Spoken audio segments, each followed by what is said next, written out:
సభ్యులను కానీ వారితో కూడా మాట్లాడడం, వాళ్ళని ఓదార్చేటువంటి ప్రయత్నం చేయడం కూడా అందరం కూడా చేశాం. సహజంగా ఇటువంటి ఇన్సిడెంట్స్ జరిగినప్పుడు ఆ కుటుంబ సభ్యుల్ని ఓదార్చేటువంటి అవకాశం మన ఎవరికి ఉండదు. మరి అందులోని చాలా హృదయ విదారకమైనటువంటి పరిస్థితుల్లో బాడీస్ అన్నీ కూడా ఉన్నాయి. కనీసం గుర్తుపట్టలేనటువంటి పరిస్థితుల్లో ఏ కుటుంబ సభ్యుడు ఏ బాడీ దగ్గర పడి రోధిస్తూ ఉన్నాడో కూడా తెలియనటువంటి పరిస్థితుల్ని నిన్న అక్కడ అందరం కూడా చూసాం. నిన్న సాయంత్రం కేంద్ర మంత్రులు, రాష్ట్ర మంత్రులు కొంతమంది అందరూ కూడా వచ్చారు. అక్కడ ఉన్నటువంటి యూనియన్ నాయకులు కానీ, వివిధ రాజకీయ పార్టీలకు సంబంధించినటువంటి నాయకులు కానీ అందరూ కూడా డిమాండ్ చేశారు. చనిపోయినటువంటి వారి కుటుంబాలకి 1 కోటి రూపాయలు చెప్పిన ప్రభుత్వం నుంచి సాయం చేయాలని, అలాగే వారి కుటుంబ సభ్యులకి ఉద్యోగం ఇవ్వాలన్నటువంటి డిమాండ్ని, అలాగే క్షతగాత్రులకి 50 లక్షల రూపాయలు ఇవ్వాలన్నటువంటిది అందరూ కూడా డిమాండ్ చేశారు. సరే, రాత్రి వరకు దాని మీద చర్చ జరిగింది. కేంద్ర మంత్రి గారు వచ్చి 25 లక్షలు ఎక్స్గ్రేషియా ప్రకటించారు.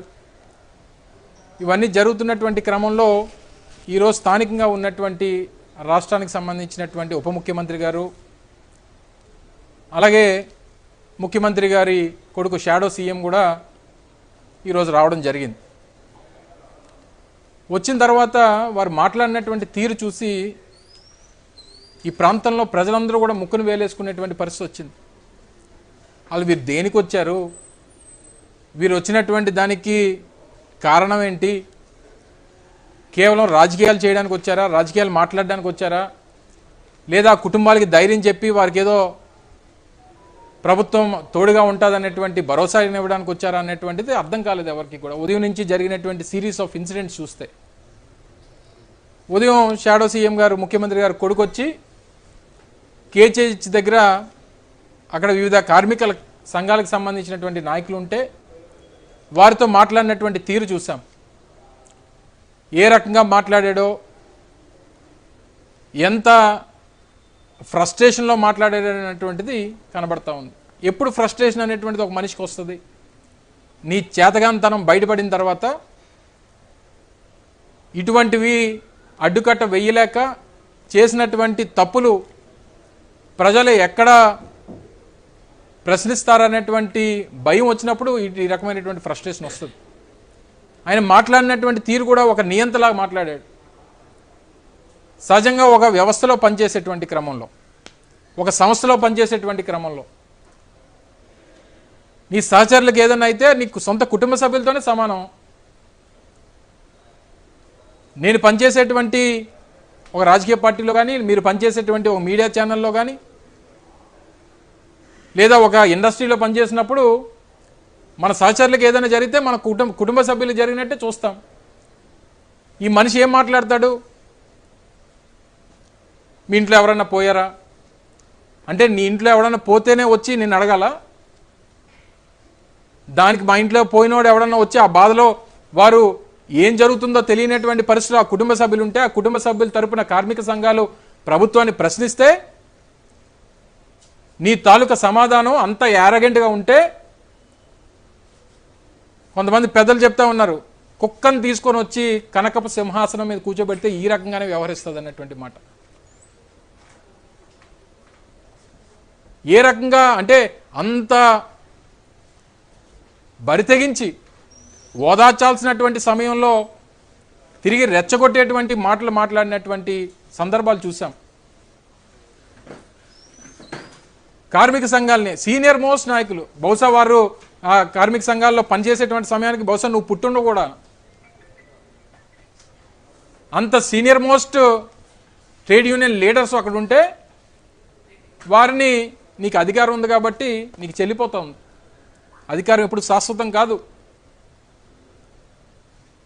నువ్వు మాట్లాడినటువంటి మాట ఎప్పటికీ కూడా విశాఖ ఉక్కు చరిత్రలో అనేక ఇన్సిడెంట్స్ గతంలో జరిగి ఉండొచ్చు, కానీ ఇప్పుడు ప్రభుత్వం వ్యవహరించినటువంటి తీరు, ఈ ప్రభుత్వం తరపున వచ్చినటువంటి ఈ ప్రతినిధిగా వచ్చినటువంటి ఈ మనిషి తాలూకా వ్యవహారం తీవ్రంగా ఖండించాల్సినటువంటి అవసరం ఉండొచ్చు. మాకెవరికి ఉత్తరాంధ్ర ప్రాంతంలో మీలా డబ్బు ఉండకపోవచ్చు, నీలా అక్రమ సంపాదన ఉండకపోవచ్చు, కానీ ఇక్కడ ఉన్నటువంటి నాయకులకి, కార్మిక సంఘాల నేతలకి ఆత్మగౌరవం, ఆత్మాభిమానం అనేటువంటిది ఉంటుంది అనేటువంటి విషయాన్ని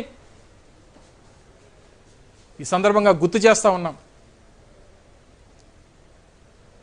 మీరు చేసినటువంటి తప్పిదాల వల్ల గడిచినటువంటి 24 మాసాలుగా ప్లాంట్ని నిర్వీర్యం చేసేటువంటి క్రమంలో జరిగినటువంటి ప్రమాదం ఇది ముమ్మాటికి ఈ కూటమి ప్రభుత్వం తాలూకా హత్యలుగానే భావించాలని చెప్పి ఈ సందర్భంగా తెలియజేస్తా ఉన్నా. దానికి గల కారణాలు కూడా చెప్తాం. 2024లో వారు ప్రభుత్వంలోకి వచ్చిన తర్వాత